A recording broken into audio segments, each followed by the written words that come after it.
Tonight is Game 6 of the NBA Finals between the Phoenix Suns and Milwaukee Bucks, and we're here to break it all down. We'll be here for the next hour leading up to the game, just kind of talking about keys for both teams tonight, what we've seen in the series so far. I'm joined by Spencer and Evan. How you guys doing?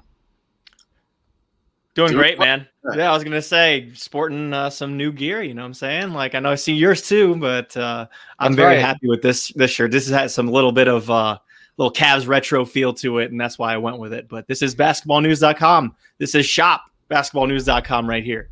Yeah, Evan, you'll be getting yours soon. Don't worry. It's shop.basketballnews.com. We have, we're really excited about it. We have not only the basketball news gear, but we also have gear for each of the podcasts. So the Dunker Spot, Dishes and Dimes, the Rex Chapman Show. Etan Thomas has his show, The Rematch. He's going to be joining us here in a few minutes. So definitely check out shop.basketballnews.com. We're very excited about that.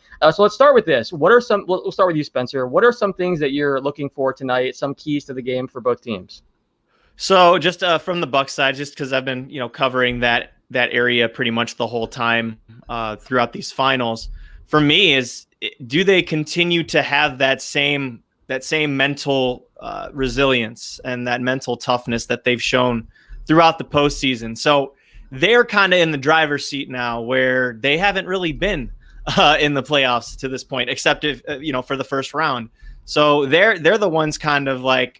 The pressure is on the Suns, but in the same breath, there's pressure on them to take home a championship in front of their fans for the first time since the early 70s. And, there's a lot of people that are, jumping onto the bandwagon, seeing what they've been doing, the way they've adjusted against the Suns. And I think that for them, they have to make sure that they stay composed. That the Suns are going to come out back against the wall mentality. It's do or die. It's win or go home for them. So how do they respond to that first punch and that second punch that's probably going to come when they respond? So for me, it's about how they handle that. I know that Giannis has always been talking about being in the moment. That's been his message throughout this series. But now that they literally are in a moment where they can win the NBA championship in one game, how do they control those emotions? How do they handle it if they do get up big or they do fall into a hole? Those are the things that I'm looking for. And then from an on-court perspective, can Drew Holiday bring in the same, shooting that he had in Game 5 back home? We know that he's, had his offensive struggles here and there. Defensively, he's done a tremendous job adjusting on Chris Paul, picking him up 94 feet and doing a terrific job of, really locking him down and getting him out of a rhythm. And then you also have Chris Middleton, who, when he's coming off that pick and roll, he's either going to pull up or he's going to find somebody cut into the rim. And that's been, a thorn in Phoenix's side, as I'm sure Evan will touch on. Yeah, absolutely. I mean, I wrote today on basketballnews.com just the adjustments Milwaukee has made against the Phoenix Suns offense. It truly has been remarkable how different the Suns offense has looked over the last 3 games since it took a commanding 2-0 series lead. We saw Drew Holiday at the end of Game 2 start to really pressure Chris Paul full court. It's had a big effect on Chris Paul's game. He looks completely out of rhythm. I know his torn ligaments in his hand might play a little bit of a factor there, but Holiday's harassment on Paul full court has really played a big key in this. Paul is the main engine to the Suns' offense working their 0.5 system, where Monty Williams has said all along, in 0.5 seconds, you either make a pass, drive to the rim, or shoot the basketball. And the Suns are not playing that 0.5 system right now. They're playing mostly Devin Booker isolation basketball, which is right in the Milwaukee Bucks' hands. And that's going to have to change in Game 6, whether it be Chris Paul gain the rhythm or drive kick opportunities from Booker and Paul to shooters in the corner like Mikal Bridges, Cam Johnson, and Jay Crowder. Sun has to change because we all know Devin Booker's going to get his points tonight. But the question is, who's going to step up alongside him? Because it's not been the case over the last few games. And I have a question, too, for Evan, because even when Giannis came back from the knee injury in Game 1, you could tell he was a little bit limpy. But at the same time, I feel like they just haven't had an answer for him down low. And he's just been overpowering guys, whether that's in the half court or whether that's, in transition when he's coming at you like a locomotive. So, what do you think that their best plan of action would be with Giannis? How's the best strategy to kind of, limit his production as a scorer? Because he's also been, a great facilitator, finding guys on the cut or spraying out to guys on the perimeter like Pat Connaughton and PJ Tucker in the corner. He's drawing so much attention that other guys are starting to thrive from that as well. So I'm really curious to see what the defensive adjustment for Phoenix can be on Giannis, because he's just so big out there and he's overpowering. So, like, what can you do? Yeah, it kind of feels like, honestly, Spencer, the Suns have exhausted all their options against Giannis, and Giannis every single time except game one, where he looked a little bit tentative at some points with his knee just getting back into it. He's beaten DeAndre in almost every time down the court. I think he's shooting over 60% against DeAndre in one-on-one matchups. Jay Crowder, the kill bruiser, is too small against him as well. Maybe you can try a double team when he gets down the post, but that opens up shooters like Connaughton in the corner or Bobby Portis. It just feels like the Bucks have kind of figured out the Suns' defense right now. We saw it last game. They shot over 60% from the floor with their big three really going off there. And then Pat Connaughton, I think, has played a really underrated role just spacing out the floor for a guy like Giannis as well, where it's really just feels like the Suns have to figure out Sun on the fly here. And honestly, feels like they kind of exhausted all those options, where even when Giannis is playing center, like the small ball 5 lineups at Giannis at center have worked out tremendously for the Bucks against the Suns. And they have no answers right now. The question is, what can the Suns do? Maybe they just go back to game 2 and game 3. Giannis had 40-plus points, and you try to stop Middleton and Holiday. I don't know. It feels so tough because Giannis is proving on this biggest stage that he is one of the best players in the NBA. And when he's on, he's nearly unstoppable. Etan Thomas joining us now, too. I want to welcome you. How you doing, Etan? I'm doing all right. How you guys doing? Good, Going good. on, Etan? Been a little while for you and I. No. I was hitting you a little bit too much with articles. I was like, I got another one for you. I'm curious because we're talking about Milwaukee doing a great job adjusting, and in the past that was kind of the knock on this Bucks team and Mike Budenholzer specifically. So how impressed have you guys been with the fact that they are adjusting mid-series, mid-game? We kind of saw it during the regular season. They started testing some of this stuff out to prepare for the playoffs, and I think they sacrificed their position in the standings to make sure that they had the ability to adjust come playoff time. But how impressed have you guys been with the adjustments we've seen from Coach Bud, who, even though they're in the finals, I mean, he kind of was coaching for his life. I think that was the general consensus out there. Well, I think he definitely was coaching for his life. So that's not even a question. But I think that one of the main things that happened throughout this series that has really proved to be really key with the Bucks is the point guard play.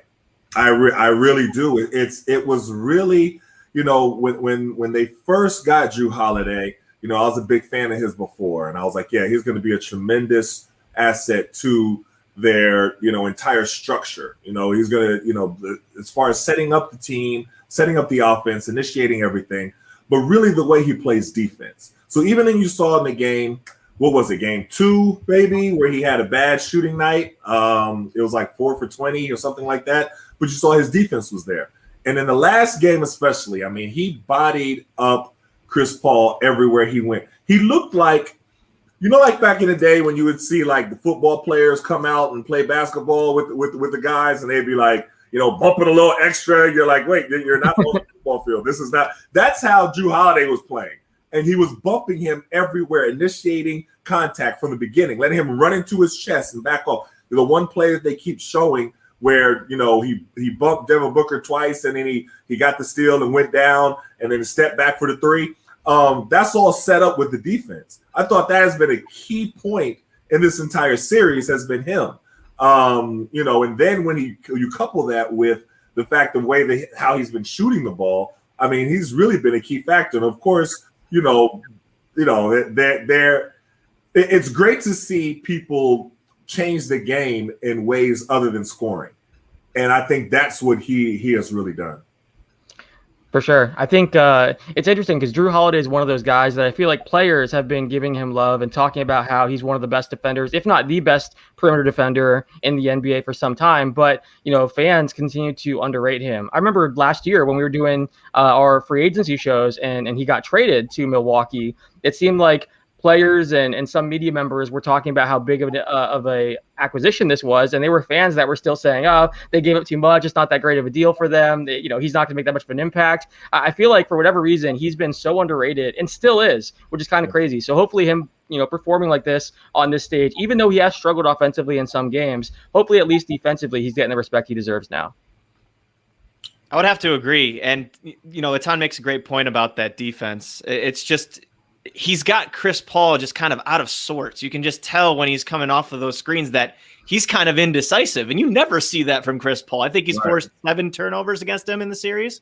Like it's amazing, and he's using his size on the other end to try and make up for it. But I mean, I think the pull-ups from 3 for him and the pull-up games that he's using, because he's having a little bit of trouble finishing those layups. Still don't know what's going on there. It's probably a mental thing at this point, but he has done such a good job of getting others involved as well.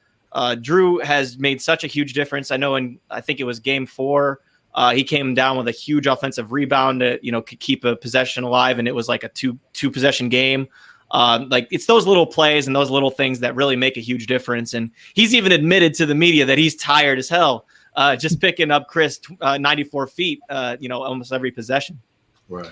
He's one of those players, honestly, guys, where if you just look at the box score, he's not going to show much of an impact. But if you just watch the game, he is just a player every possession that you see him just make such an immense impact almost every possession. We're seeing it right now over the last few games. When he's hot offensively and he's clicking defensively, he's one of the best two-way guards. I mean, when he's like this in the NBA, as far as when he's in rhythm, just locking down the defenders and making shots. That's why the Bucks traded 4 first-round picks for him. I mean, just moments like this for Drew Holiday, where when he's on, he is so hard to stop, and he opens up the entire Bucks system, especially on offense when he's hitting shots. We saw it in Game 5.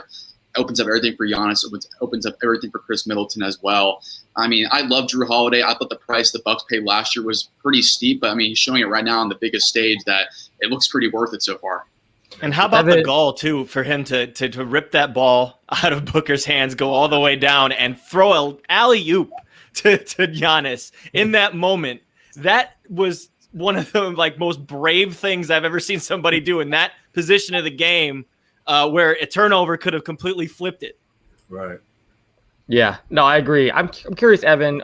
You touched on this in your article today that came out. Not only talking about just how the Suns have gotten away from their offense and what got them here, but Chris Paul's struggles too. And his hand seems to be bothering him more. We've seen there have been some games in this postseason where he's just been outstanding, and then there's other games where he really hasn't had much of an impact. What can the Suns do to get Chris more involved? Or is it just a matter of the hand injury, and this not being a great matchup for him because Drew can hound him full court and make him uncomfortable? What can they do for Chris? Yeah, I think honestly it's a little bit of both, like you mentioned there, Alex. I mean, the hand seems to be really bothering him. Maybe it's just he got hot. That adrenaline was going in Game 6 against Clippers where he had 41 points, want to close that game out. But Game 1 he was solid as well. But the last 3 games, I mean, once Holiday got full court pressure on him, it seems like a completely different player so far. But what I would do from the Suns' perspective, I know that's not really a main part of their offense. They're not really a team that tries to force feed a guy like DeAndre Ayton inside, but maybe more pick and roll. I feel like they've gone a little bit away from their pick and roll so far over the last few games. Maybe try to have Ayton dive to the rim a little bit more harder, have Chris Paul have some opportunities around the lane to get some corner opportunities to drive and dish, or maybe make some floater opportunities if his hand is up to it. But I think the main adjustment for me is just try to create some more space, maybe play more off ball as well. But pick and roll, I mean, Chris Paul and DeAndre Ayton throughout the season showed their bread and butter is pick and roll. And when that's going, they're hard to stop. I think we should see that more often tonight in Game 6. For sure. I think, we haven't really talked about Giannis yet, which is crazy. Obviously, he's putting on a ridiculous performance in this postseason and also in the series. 7 days after hyperextending his knee, he's out there looking just as good as ever, if not better somehow. It's been pretty amazing to see what he's doing out there on both ends of the floor. I'm curious, when you guys watch Giannis's performance and what he's doing, how can the Suns combat that? Is it just, you let him get his and force other guys to beat you? I know we kind of talked about that already. Or, what can they do against Giannis? Because what we've seen from Giannis is just incredible. I mean, it's tough, to be honest with you. I mean, you want to do what most teams are attempting to do, which was crowd the lane, give him space, and force him to shoot the jumper. Or you want to, not give up some of those inside buckets for him and put him on the line. That seems to be the strategy that a lot of teams, kind of implement against Giannis. The problem is that, he knocks down an occasional jumper, but the way that he is using his length and making good decisions. It's always interesting when people talk about that Giannis doesn't have a bag and, he doesn't have a go-to move and all this different stuff. And I'm like, well, he's a 7-footer bringing the ball up the court, driving and kicking and setting other guys up And when, after guys start knocking it down, then that opens up everything for him, and he does all the stuff that he does in the lane. And, that takes skill. It does take skill. The scouting report on Giannis for every single team has to be that when he drives in the lane to try to take the charge. You see every team trying to do it, right? So for him to avoid that, when that is clearly what everyone is trying to do, also takes skill. Yeah. I've been very impressed with Giannis. And I've been happy with Giannis, because of a lot of the criticism that he got, especially last year, which was, I'm not going to say it was undeserving, because they got bounced in the first round of the playoffs. But I always like the stories when guys, have that battle back and, that redemption story. I always like that. I think that he's definitely done that this year.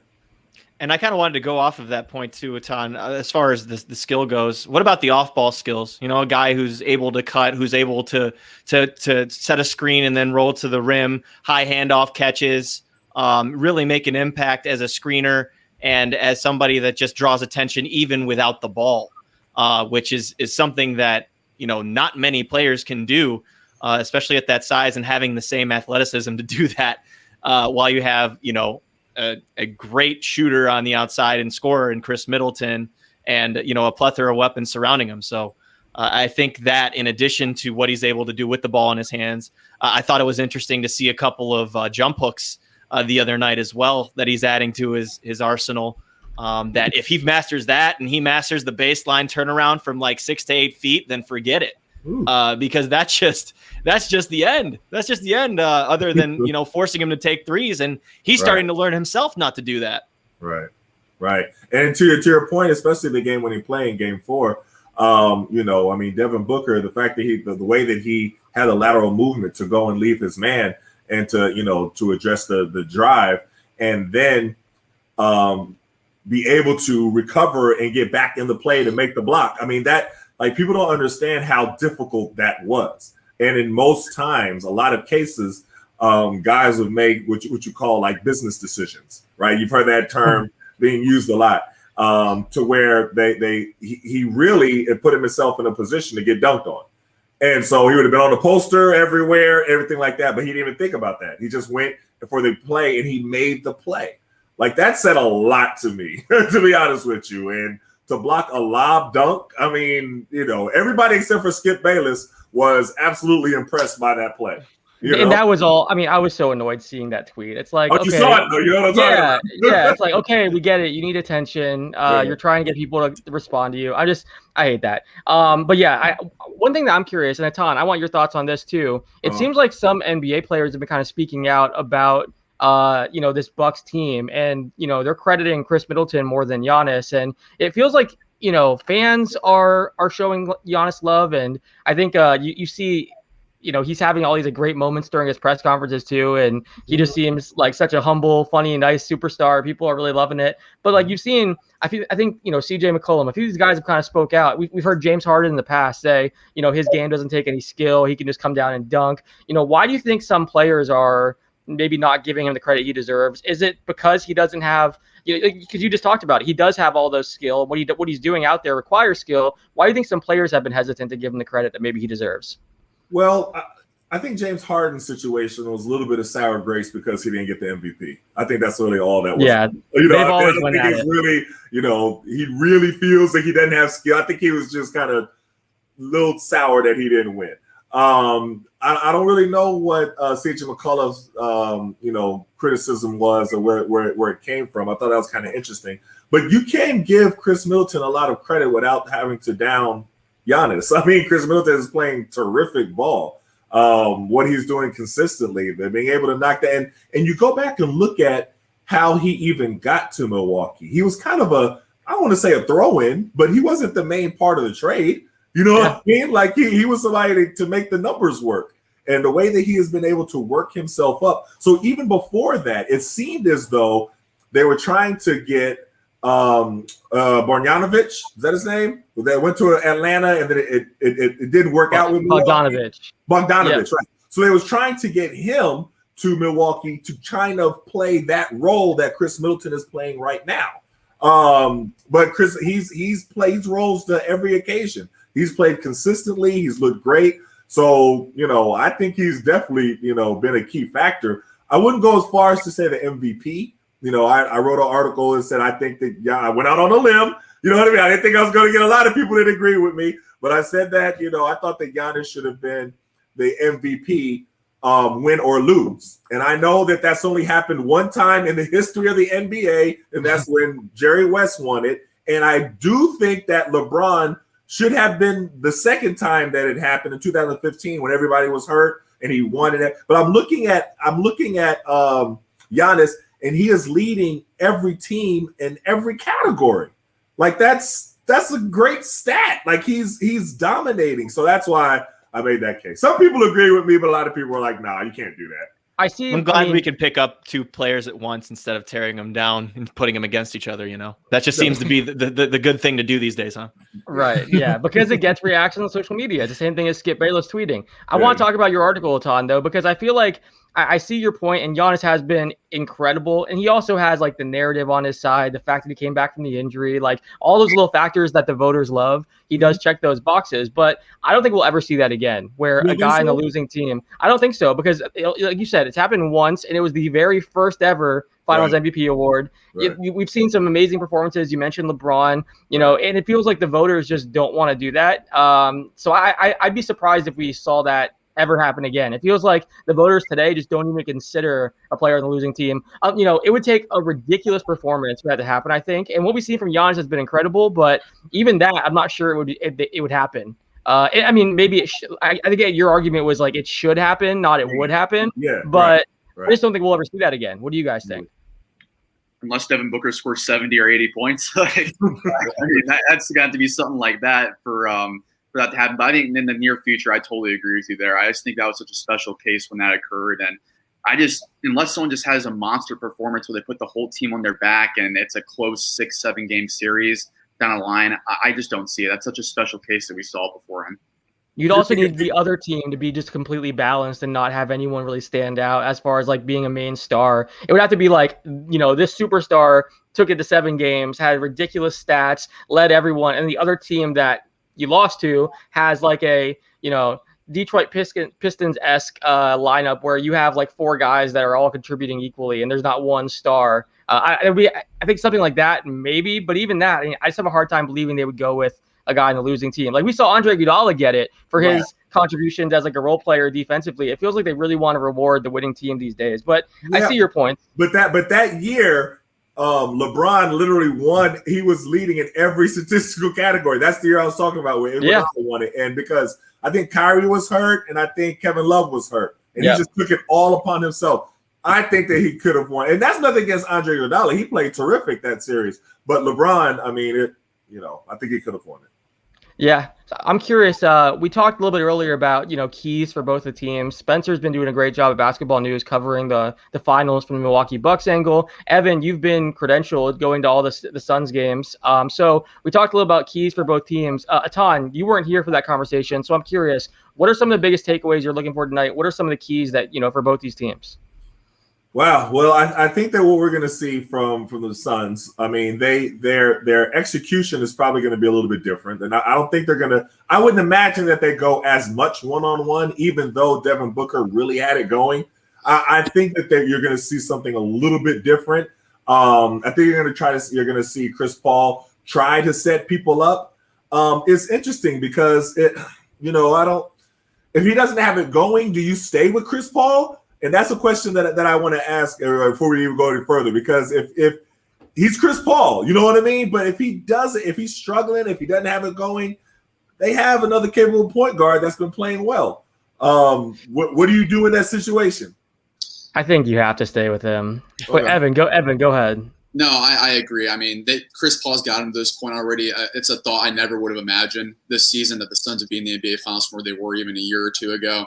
You ride the hot hand with Chris Paul to where he's gotten you. Maybe at some points, they haven't even done it throughout the series, throughout the playoffs, but I would love to see just a little small tweak. Devin Booker running a little bit of point guard, Cam Johnson out there more with Mikal Bridges and Jay Crowder, just optimum wings surrounding Booker with Ayton inside. Maybe run a little bit of point book action there. But I think Chris Paul should play 40-plus minutes time. Even if he's struggling a little bit, that threat of him just to get a little possession here or two there is going to make a difference if it need be.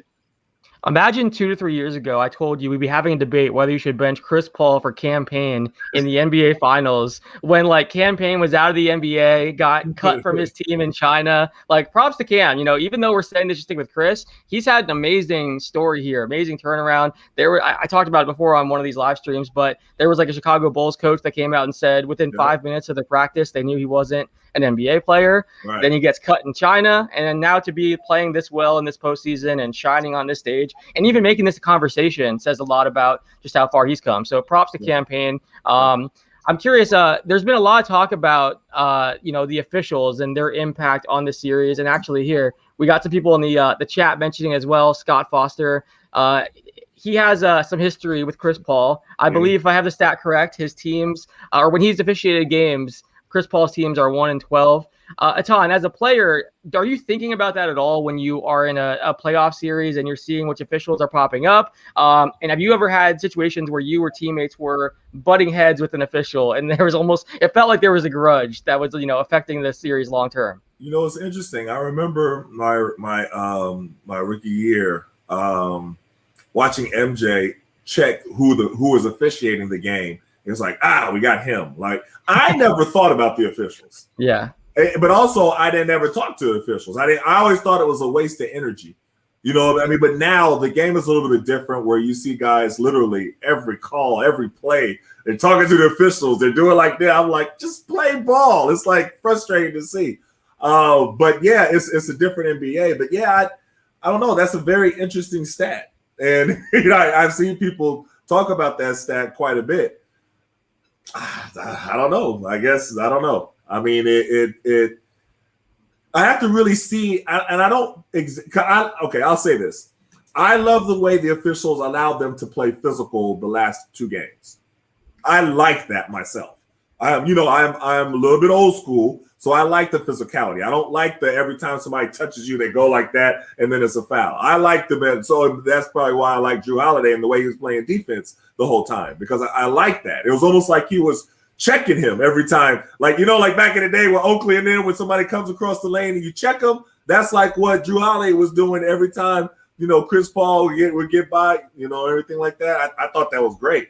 But from that standpoint, I like the physical play. Of course, there was a few ones that were a little bit obvious. I think the Devin Booker foul on Drew Holiday was a little bit, amazing that they didn't call that foul. But for the most part, the flow of the game, I liked the fact that they let them play. I didn't think it was, they made the game dictated by them. And I don't like when officials do that. When you can see, like the first 3 minutes, you say, okay, it's going to be one of those kind of games. You know what I mean? I don't like that. Let them play and let them decide. And then if you have to get things under control or something like that, that's different. But I'd rather them let the guys play. For sure. You guys have any thoughts on the Scott Foster stuff? I just saw it. Yeah, I was going to say, I just saw it. It's funny because there were so many people saying, like you mentioned, talking about how badly the refs are botching the series or whatever. And I'm telling them, it's not like it's one-sided. It's bad all around at the end. So it kind of evens out in a way. I don't know, but I think that they've done an okay job, prior to when it obviously, counts most.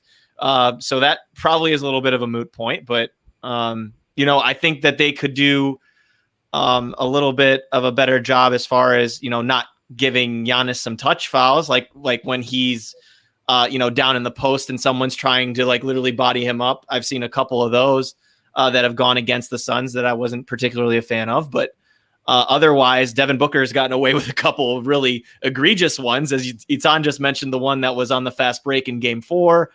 There was another one in Game 5 that was pretty blatant that they didn't call. So I agree with Etan as well. It's just I don't want the conversation to be around the Zebras. There's no gaining anything out of that.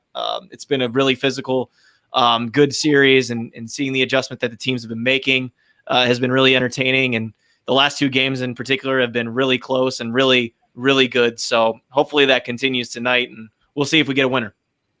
Yeah, I do wonder, honestly, if Chris Paul himself thinks about it, because he made a comment, I think, 2 games ago after he lost again in a Scott Foster game. And his only comment about it was, I'm 1-11. That's all I'm going to say, or something along those lines. He's not a fan of Scott Foster. We'll have to see how that handles it tonight. Maybe it crosses Chris Paul's mind a little bit. But this is a big game tonight for not only the Suns, but Chris Paul's legacy. I mean, it's one of those games where Chris Paul's going to step up and really, Scott Foster not there as the main referee, he's going to step up and make a big play. If those comments come out, I did want to ask Etan this. Is it almost like, you got to control what you can control as a player? Like if you have that mentality, is it already like you're mentally defeated at that point? Yes, definitely. You can't worry about the refs. I mean, that's why. I tell my young cats with AAU, I'm like, dude, don't worry about the refs. You got to control what you can control. You got to do what, you know what I mean? But it's a waste of energy. Like, and let me ask you this: when you're watching the games with Scott Foster in particular, do you see him making an impact? Is it something that you notice? Because for me, I don't notice it, but I could be missing something. Do you notice anything different with his games when he's reffing Chris Paul? Honestly, no. I mean, I don't really see much outside of just maybe one or two questionable calls here, but every referee has those moments. I mean, I think it's just one thing where the record shows with Chris Paul and Scott Foster, the headline's already writing itself there. I think it's just more so of a headline than anything else. Just go out there, play basketball like you mentioned, Etan, then the ball will bounce to wherever way it's going to bounce. I do think I remember talking to one of the officials about this, but basically I know after every single game, they have to not only file, reports about every single one of their calls and explain what they were thinking, but they actually go watch the game film with someone from the league office and explain every single call. And they get basically points deducted against them, or, points on like their record if they have certain calls that they can't justify or explain, or, it doesn't seem like it lines up. So, I know me saying this to people that believe it's a conspiracy theory and that the refs are determining it. They're like, well, the league office is on it too. So those people aren't going to, change their mind with some of this stuff. But I do think like the thought that there's some rogue referee out there who's changing the series and he just has this personal vendetta against Chris Paul and doesn't want him to win, that's really not possible given the way that the referees have to, there's checks and balances in place essentially to make sure something like that can't happen. Now, if he can justify it, maybe he does have a quicker whistle, or, he does things a little bit differently with someone like Chris Paul. There is a grudge there, but, for him to just completely throw a series or throw a game, I think it would be kind of difficult. So just want to, provide some background there, because I think maybe there's some confusion with fans about how the officiating happens and some of the things behind the scenes there. But I'm curious, Evan, you mentioned what this could mean for Chris Paul's legacy. And I'm curious, we've seen this postseason, the perception of a lot of players has kind of changed. We talked about Drew Holiday is now getting, more of that national recognition. Someone like Devin Booker, in the past, the knock on him was, he only puts up stats on losing teams. Granted, he had very few NBA caliber teammates. That never seems to be mentioned when that conversation's happening. Now he's, playing much better and proving that wrong. Who were some of the guys? DeAndre Ayton too. With him, he's really changed the way he's perceived. Who were some of the guys that you think have helped themselves with this postseason run and this finals run and kind of affected the way they're perceived? And what are your guys' thoughts on that? I think it's especially Devin Booker. I mean, like you mentioned, Alex, throughout the first part of his career, he was a guy where you thought empty stats, looter in a riot type of guy, gets his points in blowouts, which was true in some situations. I mean, the situations around Devin Booker through the first 4 years of his career were just awful, quite frankly. You had guys like Dragan Bender, Marquise Chris, Tyler Ulis playing heavy minutes around him. The GM and Ryan McDonough was intentionally trying to lose his first 4 years of his career as well to establish some more ping pong ball odds in the lottery. Then once James Jones came, the perception started to change a little bit. He added more shooters around him. But Devin Booker, if you watch him throughout his whole career, he's been a elite 3-level scorer. He's one where he's also improved every year, maybe marginally on defense. But in the playoff situations, especially where the mid-range kind of revives itself a little bit in the playoffs, he's a guy that's his offense is completely built for situations like this. We've seen in the finals so far in Game 3 and Game 4 and Game 5, where 40-plus points in back-to-back games. I mean, Booker has shown throughout this run so far for the Suns that he is one of the best under 25 scorers in the NBA, maybe even a top 10 scorer overall in the NBA as far as pure talent goes. I'm super excited to see what he does. This is just a big building block for Booker heading into the rest of his career, where he's only 24, he's going to be 25 next season. I wonder what his game is going to be like when he's 27, 28 years old. He's just a player I'm super excited to watch continue to grow, because this is one of those moments for Booker where it's going to be such a learning moment and one that's going to really help elevate his stock as well. For sure. Spencer, Etan, any guys that stood out to you? I think Chris Middleton is another one of those guys that has really changed the way he's perceived. We talked about just how well he's playing. He's hit so many clutch shots during this postseason, and I think I know there were some people out there saying, oh, he's a role player, he's not that good, he shouldn't be the second option. There were people last offseason saying that they should trade Chris Middleton, that this team couldn't go far with Middleton in that kind of role. So he's a guy that really has stood out to me and really proven himself. And I think some of those fans maybe that were doubting him, that you don't really hear that anymore. They've been a bit quieter. Anyone that stands out to you guys? Alex, you mentioned it too. You mentioned Chris Middleton, and what we were talking about back in Clubhouse, way back in January and in February, talking about Chris Middleton and Giannis being one of the better duos in the league that no one talks about. I think that Chris, just being, coming off of an all-star year and just being the guy that they can rely on in these big-time moments, whether it's knocking down a contested shot, whether it's, turning the corner and finding somebody on the baseline who's cutting to the rim. He's just so apt to really he's like the engine, I think, that gets that offense going. And he does such a good job of just I think he's a really good organizer for them. And he's somebody that is not afraid to shoot. He is going to pull the trigger, whether he's open, whether someone's right in his grill.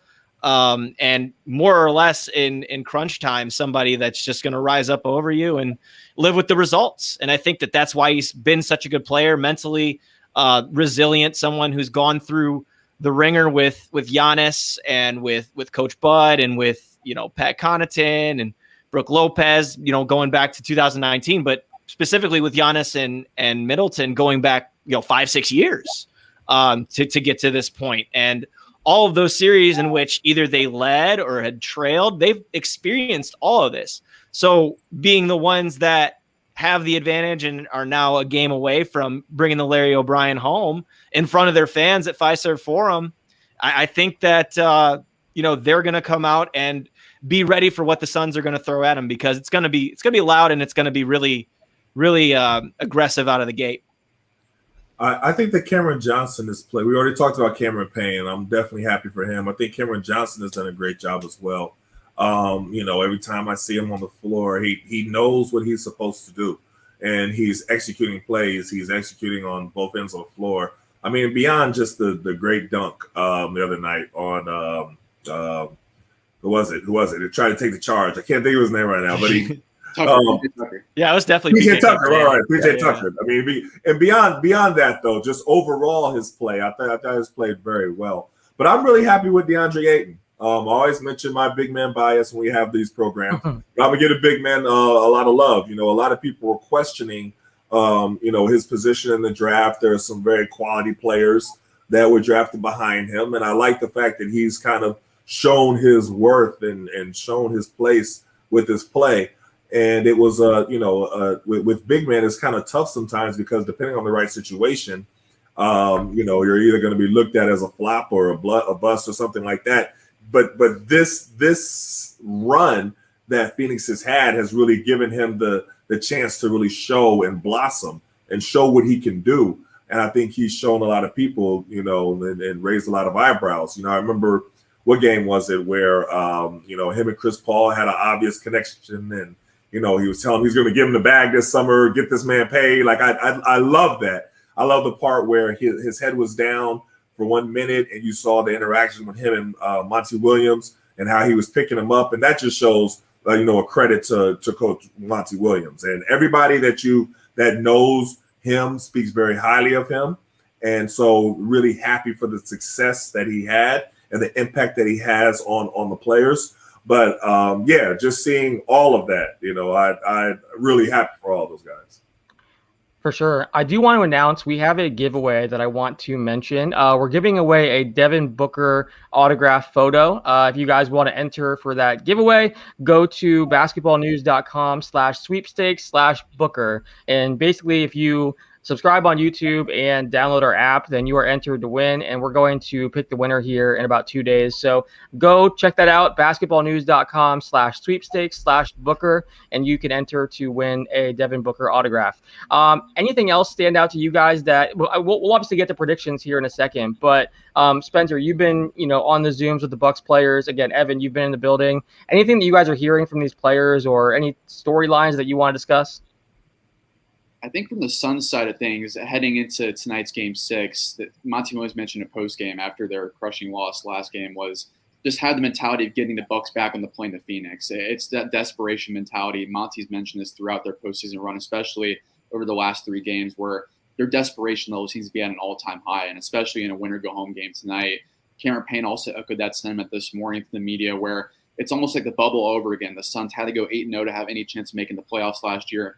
They came so close to making it the last time. Now that it feels like they're back in the bubble, was what Payne said, where they have to go undefeated. They have to go 2-0 these next 2 games to reach their ultimate goal.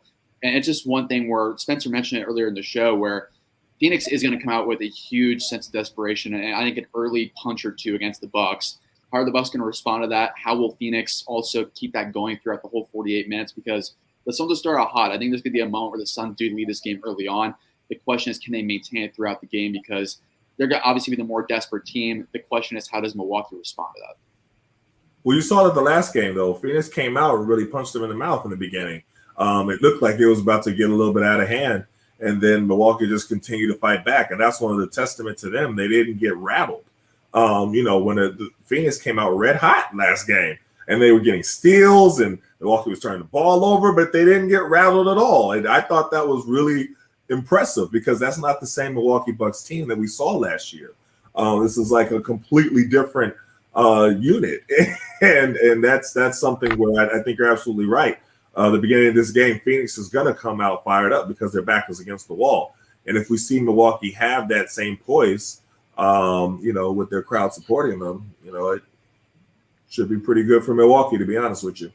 It's the maturity that they shown there. And then what was so impressive about that run, too, in that second quarter was Giannis wasn't even on the floor. It was a 6-minute stretch with no Giannis on the floor. It was Chris Middleton and Drew Holiday and Pat Connaughton and PJ Tucker, Bobby Portis. Those guys really did a solid job stepping up to the plate. Brook Lopez, another person who's kind of actually been kind of relegated a little bit because Giannis has been at the 5 quite a bit. But Brook continuing to be a pro, knocking down outside shots, being the rim protector that he is. But Alex asked a question about, kind of what the Bucks are looking to do. They're continuing to have that one game at a time mindset. I think the thing that stands out about what they've talked about is how they've been on the boards, gang rebounding. And that's not just the big men. That's guys like Pat Connaughton and PJ Tucker and Drew Holiday and Giannis Antetokounmpo. You look at what Giannis did on the back tap to basically seal the game in Game 5. PJ Tucker coming from the corners and just anticipating the ball coming off of the cylinder. Pat Connaughton going up and grabbing boards against guys like DeAndre Ayton and trying to muscle the ball away. It's just kind of that 50-50 ball, going and wanting it more than the other team. That has really stood out about the way that they've played since going down 0-2. So they've, played with a sense of desperation since getting back to Milwaukee after they fell 2 games down, and it just hasn't stopped. And then you look at Bobby Portis's impact, that he's basically the mayor of Milwaukee at this point, the way that he's getting these crowd reactions. Right. And he's just feeding off of that and channeling it into, offensive rebounds, putbacks, shooting threes from the corner, whatever it is to help the team. And he's succeeding at it. So the other guys, the quote unquote other guys, are the ones that have stepped up for Milwaukee. And that's been huge. Yeah, Bobby Portis is another one of those stories that's just very cool. I think a lot of people kind of wrote him off and thought he, couldn't be a big contributor for a winning team. He takes less in last offseason to go to Milwaukee because he wanted to contend, and now it's paying off for him, playing really well for them. Real quick, I do want to mention some of these numbers. Before a lot of the finals games, we've been putting up a betting guide from our friends at BetQL. So tonight, the over-under for this game is 222 points. One of the prop bets that they identified that could be a good bet is Devin Booker over 4.5 assists. And actually 59% of bettors are betting on the Suns tonight. So that's interesting. And they also have a model that ran 10,000 simulations of this game. They do it for all the different postseason games, and they chose the Suns to win. So what are your guys' thoughts on the fact that bettors seem to be favoring the Suns, and then this model that, runs all these simulations is also picking the Suns? Do you guys have the Suns winning tonight? I've been waffling on this all day, guys. I've been going back and forth because the Suns haven't lost 4 straight games in 17 months. That's how long it's been. They haven't lost at all 4 straight games this whole season. And that's what really confuses me is, like, am I going to bet against the Suns losing their 4th game in a row for the first time all season, where they have shown when resilience hits them, they do always fight back at some point. But the question is, like, these last 2 games, how they've lost in back-to-back situations where it's just been backbreaking, demoralizing losses for them. I don't know if I'm going to go with the Suns. I'm leaning towards Milwaukee at this point. I think we're going to see a very close game. I do understand, though, why bettors are going towards the Suns, because we just haven't seen them lose 4 games yet. The Suns have always bounced back some way, somehow. And from an entertainment standpoint, from our standpoint, I think we'd all love a Game 7 because the series has been incredible so far. For sure. I think there was a momentum shift once Milwaukee started winning. And I think at the beginning, it looked like it was going to be, maybe even like, the Suns in 4. Like, it looked like it was going to be bad for Milwaukee, after those first 2 wins that Phoenix was able to achieve at home. But then Milwaukee went home, and they made adjustments. And I got to give it to Coach Bud because, he made some key adjustments. He started trapping over there. I saw some of those traps. I saw some of it. And they worked. And the physical play, like we said in the beginning, I can't say that enough how much that worked. So they made their adjustments, and you saw a whole momentum shift. So now, the momentum meter is going towards Milwaukee. Especially after this last game. So if I was betting, I would be betting on Milwaukee. I know what the expert bettors say and everything like that and where they're leaning, but I would place my money on Milwaukee tonight. Real quick, looks like we have someone else joining in here. I believe Nikias Duncan is in the building, getting his headphones ready here. Nikias, you ready to go? What's up, buddy? Sorry, I caught you off guard there. How's it going, Nikias? Hello. Doing pretty well, man. How are you?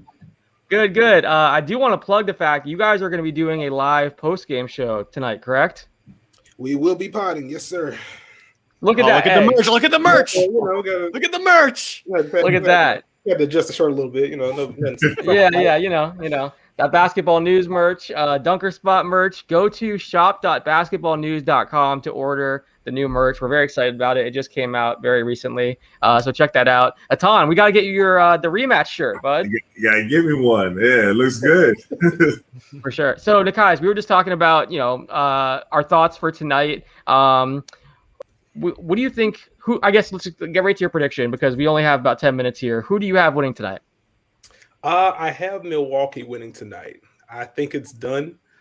I just don't think Phoenix has been able to solve the paint issue on either ends of the floor. And just based on their personnel, I don't know if there's a real counter to what Milwaukee's been able to do.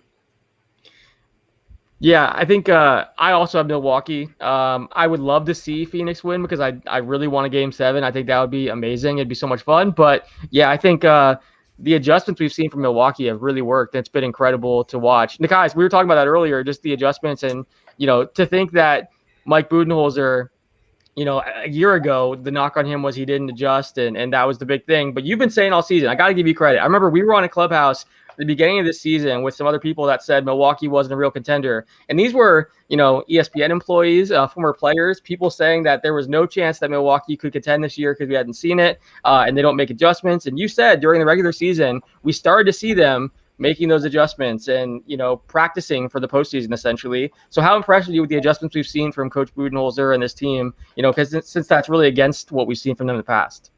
I think just as someone that's kind of been tracking this prediction all year long, it's a relief for me personally because I was just like Bud in the postseason the past 2 years has not been great, and we can all agree there. But the seeds have been being laid all regular season long. Again, like switching their offensive alignment from more of a 5-out to a 4-out one in, having a guy in the number spot. Defensively, they're switching more.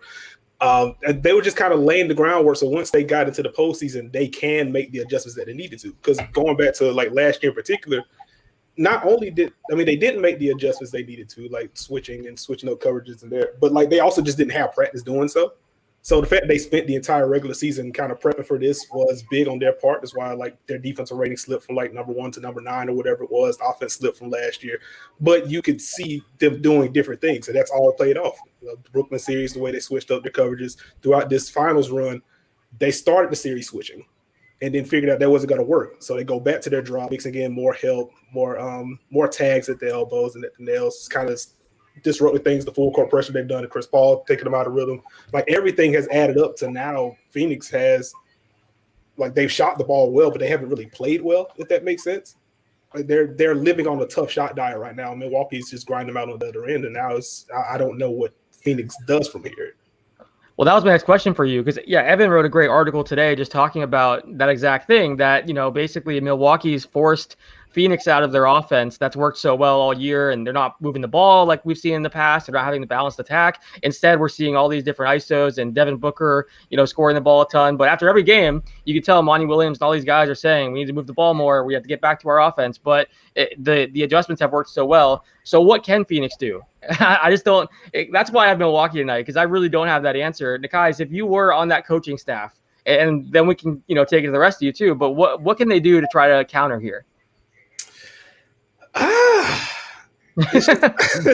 think they've tried everything. Like, again, what has me kind of stuck is just Milwaukee is just dominating the paint. Offensive rebounds and rim attacks on the offensive end, and defensively, they're walling it off with the drop when Brooks back there, when Giannis is at the 5. Like, they're not letting Phoenix get to the rim. They're not a team that gets to the rim a ton anyway. Very high on mid-range jumpers. They use their high pick-and-roll actions, different things they throw in there to kind of scramble your defense, and that's where they get their catch-and-shoots from. So they're not getting traditional rim touch to begin with. And Milwaukee's further shutting that down. So I guess there has to be more of an emphasis to get downhill. I'm not sure if that's setting higher ball screens, like they experimented with that in Game 5 in particular, like having 8 set screens for Chris Paul a little bit earlier. Part of that is just trying to get Drew Holiday off of him because he's setting that he's establishing that full court pressure. But maybe it's more of that high action getting to the offense earlier so they can actually get to their second actions. Because at this point, they're spending the first 8 to 10 seconds of the clock just trying to get the ball across half court and start their play. And then depending on what the coverage is, if it's dropped, they're still helping elsewhere and stunning those drives. And then there's 6-7 seconds on the clock, and it turns into an ISO. And, to Devin Booker's credit, he's knocking down tough shots. Chris Paul, in spurts since Game 1, has been knocking down tough shots, but it just hasn't been Phoenix basketball, really. So maybe it's going earlier, trying to shake Milwaukee free a little bit with higher screens, earlier screens, and then you kind of get into your offense from there. Set screens up at 94 feet. There you go. Anyone else have thoughts that as far as what Phoenix can do to counter or adjustments that we can see them make? I do. I think that it's not about when Giannis and, Chris and Drew are on the court, or at least when one of them's sitting. I think that their bench has to come through. I think that, a guy like Torrey Craig's kind of not been himself since the injury. I think that Torrey could do a little bit more just from the perspective of making a couple shots from the perimeter, defending. Campaign, same thing with the injury. It sucks that it happened when it did against the Clippers, but somebody that has to be a little bit more aggressive, try to draw some foul calls. Cam Johnson's been really, honestly, like one of the most consistent players that they've had on their team. But just collectively, I think as a unit, the bench bunch has to really put forth an effort that, combined with either Chris or with Devin Booker, really does a good job. And, same goes for Mikal Bridges too. Offensively, he's been kind of up and down a little bit as far as his touches and as far as his aggression goes.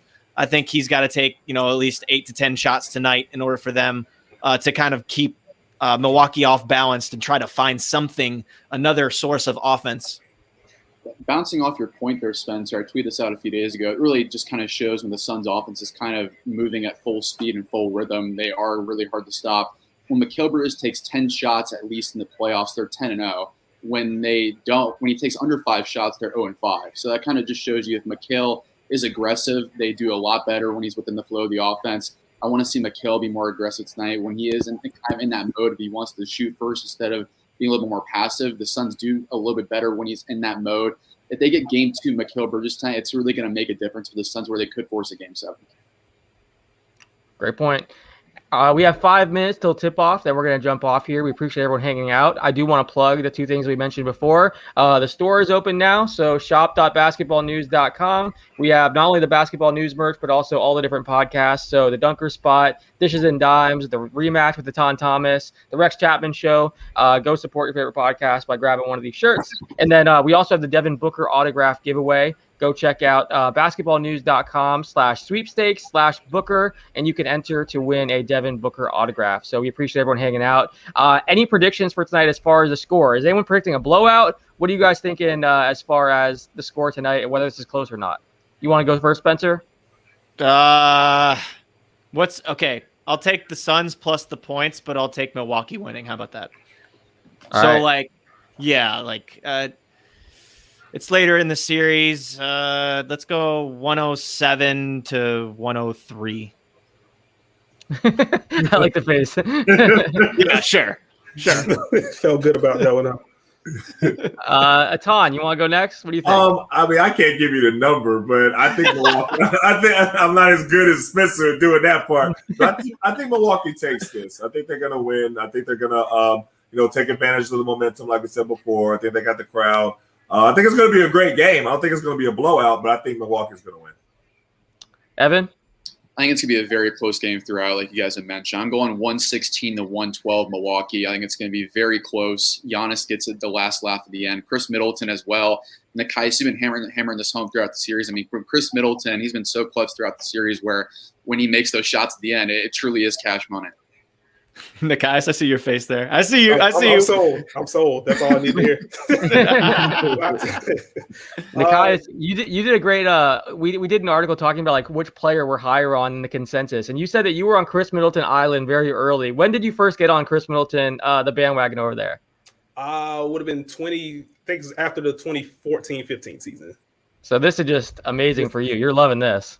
Early. Like the whole thing was like, hey, this guy might be kind of good, and now he's a multi-time All-Star, maybe a champion in a few hours. Like it's a wild journey. I'm at it like I'm the one that's been on the court. Like it's great for him more than anything, but also great for my career. So I'll take it. Do you have a score prediction tonight, or just whether it's close or not? I'll go 116, 108 Milwaukee. Sure. I think it's gonna be close as well. I think I hope it's close. Again, I'm rooting for the Suns because I want a Game 7, but I'll say Milwaukee wins by, let's say, 3. I think it's gonna be very close too. We appreciate everyone hanging out. We're gonna keep doing these pregame shows. We'll still do some watch parties too, where we hang out throughout the game and watch everything and react and talk about whatever Etan wants to talk about and random topics that come into our mind. But we do want, sprinkle in some of these pregame shows too. If we have a Game 7, I'm sure we'll be back doing one of these pregame shows. Everyone check out the Basketball News store, shop.basketballnews.com. And then, check out that giveaway too. Devin Booker signed photo at basketballnews.com/sweepstakes/Booker. And everyone enjoy the game. Thanks for hanging out with us.